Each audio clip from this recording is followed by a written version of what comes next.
نحمده ونصلي على رسوله الكريم. أما بعد، أعوذ بالله من الشيطان الرجيم. بسم الله الرحمن الرحيم. رب اشرح لي صدري ويسر لي أمري واحلل عقدة من لساني يفقه قولي. رب يسر ولا تعسر وتمم بالخير. اللهم لا سهل إلا ما جعلته سهلا وأنت تجعل الحزن إذا شئت سهلا. اللهم انفعنا بما علمتنا وعلمنا ما ينفعنا وزدنا علما. آمین یا رب العالمین۔ آج ہم انشاءاللہ اللہ کی خاص فضل و کرم سے، اس کی خاص رحمت اور توفیق سے، سورۃ النساء کی آیت نمبر 71 سے آنورڈ اپنا سبق دیکھیں گے اور کچھ آیات کو سمجھنے کی کوشش کریں گے۔ سب سے پہلے ہم اسی کے حمد اور اسی کا شکر اور اسی کی تعریف کرتے ہیں جس نے ہمیں یہ وقت اور یہ مہلت عطا فرمائی، جس نے ہمیں یہ وسائل، یہ سہولیات، یہ ضروریات، یہ ٹیکنالوجی، یہ رزق اور بے شماری نعم و اکرام اور فضل و کرم ہمارے اوپر کیا، اور خاص کر جس نے ہمارے دلوں میں یہ ڈالا کہ ہم اس بابرکت کلام کو سمجھنے کی کوشش کریں۔ اللہ تعالیٰ سے دعا ہے کہ اس کوشش میں ہمیں استقامت نصیب فرمائے، اس کی صحیح سمجھ اللہ تعالیٰ ہمیں عطا فرمائے، اس کے ذریعے سے اللہ ہمیں اپنی اور اپنے ساتھیوں کی اصلاح کرنے کی توفیق عطا فرمائے، اور دنیا کے ساتھ ساتھ اللہ ہمیں آخرت کی کامیابی اور بھلائی اور اپنا خاص فضل و کرم ہمارے شامل حال رکھے۔ آمین یا رب العالمین۔ آگے بڑھنے سے پہلے ہم اپنا پچھلا سبق، اس کا ترجمہ دہراتے ہیں، جو کہ آیت نمبر 60 سے لے کر آیت نمبر 70 تک، جس میں اللہ تعالیٰ نے فرمایا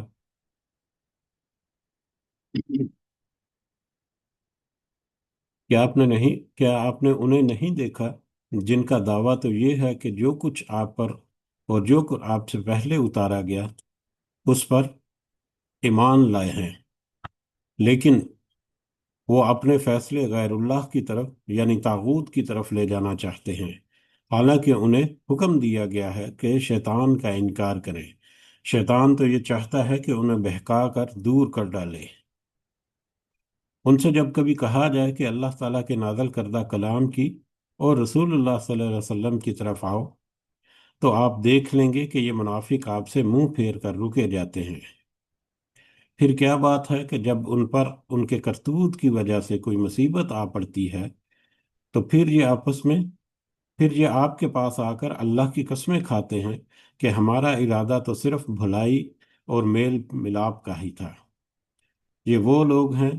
کہ ان کے دلوں کا بھید اللہ تعالیٰ پر بخوبی روشن ہے۔ آپ ان سے چشم پوشی کیجئے، انہیں نصیحت کرتے رہیے اور انہیں وہ بات کہیے جو ان کے دلوں میں گھر کرنے والی ہو۔ ہم نے ہر رسول کو صرف اسی لیے بھیجا کہ اللہ تعالیٰ کے حکم سے اس کی فرما برداری کی جائے، اور اگر یہ لوگ جب انہوں نے اپنی جانوں پر ظلم کیا ہی تھا آپ کے پاس آ جاتے صلی اللہ علیہ وسلم اور اللہ تعالیٰ سے استغفار کرتے اور رسول صلی اللہ علیہ وسلم بھی ان کے لیے استغفار کرتے، تو یقیناً یہ لوگ اللہ تعالیٰ کو معاف کرنے والا مہربان پاتے۔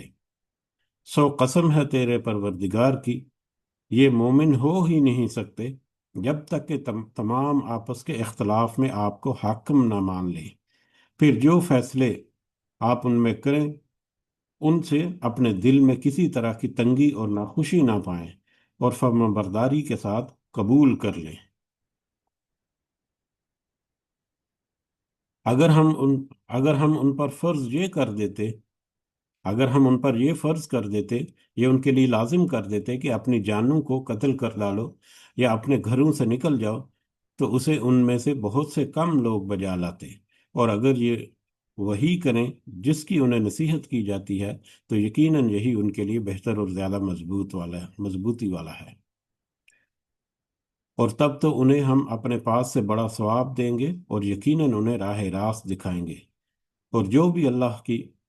اور رسول اللہ صلی اللہ علیہ وسلم کی فرما برداری کرے وہ ان لوگوں کے ساتھ ہوگا جن پر اللہ تعالیٰ نے انعام کیا ہے، جیسے نبی اور صدیق اور شہید اور نیک لوگ، یہ بہترین رفیق ہیں۔ یہ فضل اللہ تعالیٰ کی طرف سے ہے، اور کافی ہے اللہ تعالیٰ جاننے والا ہے۔ یہ ہمارا پچھلا سبق تھا، اور پچھلے ایک دو سبق جو گزرے اس میں اللہ اور اس کے رسول صلی اللہ علیہ وسلم کی اطاعت، دونوں کی دونوں کی اطاعت ایک دوسرے کے ساتھ لازم و ملزوم ہونے کے ساتھ ساتھ، ہم نے کل کے سبق میں بھی دیکھا، ہم نے پچھلے اپنے سبق میں جس کی آیت نمبر 65 نمبر آیت جس کی دہرائی گئی، کہ کوئی اس وقت تک مومن نہیں ہو سکتا جب تک کہ اللہ اور اس کے رسول صلی اللہ علیہ وسلم کو، جب تک کہ رسول صلی اللہ علیہ وسلم کو، اور اس کا مطلب ہے کہ اللہ کو بھی حاکم نہ مان لیں، اور صرف حاکم مان لینا اپنے فیصلوں کے لیے، اپنے معاملات کے لیے، اپنے مسائل کے لیے، اپنی زندگی کی معاملات کے لیے صرف حاکم مان لینا ہی کافی نہیں، پھر اس کو کھلے دل سے جو بھی فیصلہ آئے اس کو قبول کرنا، اور پھر صرف قبول کرنا نہیں، ہاں میں ہاں ملانا نہیں، بلکہ پریکٹیکلی اس فیصلے کو، اس معاملے کو اپنی پریکٹیکل لائف میں امپلیمنٹ کرنا۔ یہ تین شرطیں ہیں، اور اس آیت کے مطابق یہ تین شرطیں پوری کرنے والا ہی مومن ہو سکتا ہے، یا مومنوں کی صف میں کھڑا ہو سکتا ہے۔ تو بہرحال اپنے موضوع کے اعتبار سے بہت ہی اہم آیات تھیں، آیت نمبر 70 تک، پچھلے دو تین اسباق میں اللہ اور اس کے رسول صلی اللہ علیہ وسلم کا حکم، اور اس سے گردو گردانی کرنے والے، انکار کرنے والے جو ہیں، ان کا انجام جو ہے وہ بھی کچھ حد تک ہمیں ان آیات میں ملا۔ آگے بڑھتے ہیں، آج ہمارا آیت نمبر 71 سے سبق شروع ہوتا ہے، اور آیت نمبر 71 سے آنورڈ آج کے سبق میں ہم دیکھیں گے کہ جہاد کے بارے میں اللہ تعالیٰ نے کچھ تاکید فرمائی، اور اس کے بارے میں کچھ نصیحت جو ہے وہ ہمارے ملی، اور انہی آیات میں آج کے سبق میں ہم دیکھیں گے کہ اللہ اور اس کے رسول صلی اللہ علیہ وسلم کی اطاعت میں جو بھاری چیزیں، جو مشکل چیزیں منافقوں کو لگتی ہے، ان میں سے ایک چیز جو ہے وہ جہاد میں حصہ لینا بھی ہے، چاہے پریکٹیکلی حصہ لینا ہو، چاہے مال خرچ کر کے حصہ لینا ہو۔ ان کی تو یہ خواہش ہوتی ہے منافقین کی کہ وہ اس سے اپنے آپ کی کنارہ کشی رکھیں، ان کے اپنے مال کو اور اپنی جان کو اس سے بچا ہی رکھیں۔ جب وہ اس میں شامل نہ ہو کر اگر مسلمان جو ہیں وہ نقصان اٹھائیں تو پھر وہ خوش ہوتے ہیں، اور اگر مسلمانوں کو فائدہ ہو تو پھر وہ حسرت کرتے ہیں۔ اس طرح کی آیات جو ہیں وہ اس سے پہلے بھی گزر چکی ہیں۔ اس کے علاوہ کچھ جنگی حکمت عملی جو ہے، اس کے بارے میں بھی کچھ ہمیں اشارے جو ہے وہ آج کے سبق میں ہم ملیں گے۔ تو یہ آیات جو ہیں آئندہ آنے والی، ان کے بارے میں کہا جاتا ہے کہ یہ جنگ احد کے بعد، جنگ بدر بھی ہو چکی، قتال کا یا جہاد کا حکم، اللہ کے راستے میں تلوار اٹھا کر لڑنے کا حکم جو ہے وہ بھی آ چکا، جنگ بدر بھی ہو چکی۔ جنگ بدر میں ایک شاندار کامیابی کے بعد 1 سال بعد جنگ احد بھی ہوئی، اور جنگ احد میں کس طرح سے معاملہ جو ہے وہ پہلے کامیابی، پھر شکست کی طرف پلٹا، اور پورا ایک منظرنامہ جو ہے اس سے پہلے کافی تفصیل سے دیکھا۔ اب غزوہ احد کے بعد، جب غزوہ بدر کے بعد تو مسلمانوں کی ایک دھاک جو ہے بیٹھی تھی،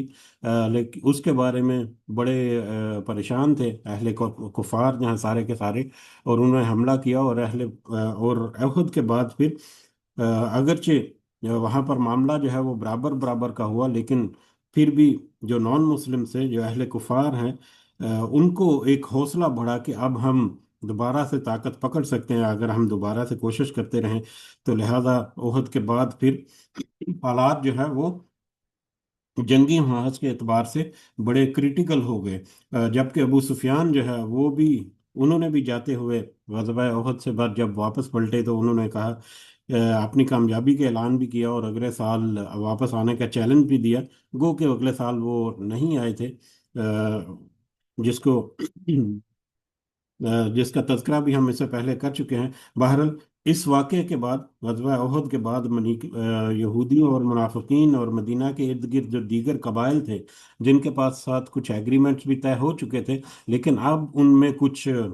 کچھ کھلبلی جو ہے وہ مچی ہوئی تھی مسلمانوں کے خلاف۔ کچھ قبائل جو ہیں یہودیوں کے، جنہوں نے ایک ایم او یوز وغیرہ سائن کیے ہوئے تھے مسلمانوں کے ساتھ، وہ اب کچھ